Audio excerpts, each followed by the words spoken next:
Roblox is a platform that has been around for a while and has had numerous good original games. However, over the past few years, there's been a surge of clone games that try to leech out the success of the original content. A recent example of this is the word strict games that copied Resident Massacre and did it poorly. However, I found one that isn't entirely as bad as the others. While it still does feel like a clone game, it is vastly better than the other clone games. Here's why.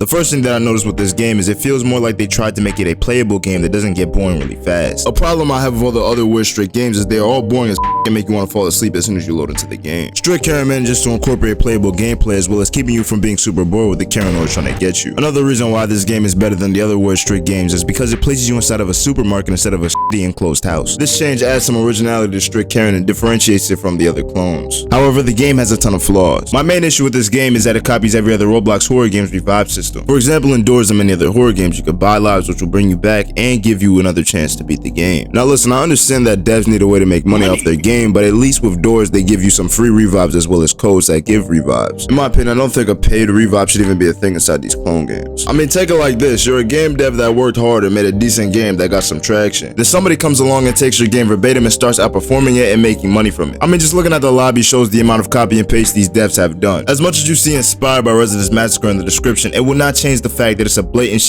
copy. Anyways, moving back to Strict Karen, no matter what, in order to revive yourself, you must either pay or beat the game and get revive tokens. I assume it's the same in every weird strict game. If not, then let me know in the comments. But moreover, you don't immediately die when playing. Instead, you get knocked as if you just got full boxed in Fortnite. And don't even get me started by how you have to pay Robux in order to revive somebody. Another flaw with Strict Karen is the game is way too easy. Listen, a horror game should never be a walk in the park. There should at least be a slight difficulty to the game. However, with Strict Karen, it's basically a free win. I mean, all you gotta do is eat food, clean the vent, and hide in a box. It's just like the other weird strict games, but able to encompass it in a more creative way. Like really, the other weird strict games don't even try to change anything at all. I mean, it's mostly the same scenery and atmosphere. But I have to mention, this game also suffers from something Resident Massacre also struggles with: replayability. Now yes, every game gets boring eventually and will make you want to do or play something else. But just like Resident Massacre, once you beat the game, there's not much else to do. For example, in Resident Massacre, they have their Blood Moon mode and PvP mode. Don't hide from me, Bow. Bow, don't hide, man. Don't hide from me, Bow.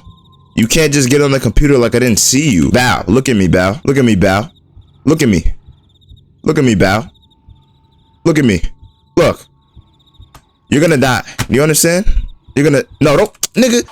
Which are game modes that make the game a little more interesting. It doesn't necessarily feel great because it's the same thing over and over again, just in different formats. But in Strict Karen, the only other game mode is Nightmare mode, which is a slightly harder version of the regular mode. For instance, there's less food, the vent builds up slightly faster, and the mom checks the boxes more frequently. So it's pretty much the same thing. But one thing I like about this game is they make the story somewhat make sense. As you can see right here, we see the Karen crash into the supermarket. Then we see her talking to the manager, and he says you have to pay 10k in damages. And then she has her little mental breakdown thingy, I think. I don't know what the fuck. But anyways, this causes her to go insane. And of course, that leads her into hunting the players, aka her children. And during the process of me editing this video, they dropped a new update. You can now save the grown-ass workers as a little kid. You are a little kid, by the way. You were calling your mom mommy. I just want you to realize that these are scared workers and you're walking around saving their life. You can also get some extra cash by opening the safe. But look, overall, I think Strict Karen is the best weird strict game. It's able to be playable, it doesn't feel like a chore, and in my opinion, if the devs work harder, then this game will be pretty decent. But the overall rating I give Strict Karen is a 13.6 out of 100. Anyways, that ends today's video. If you want to see why UG is mid, then watch this video right here.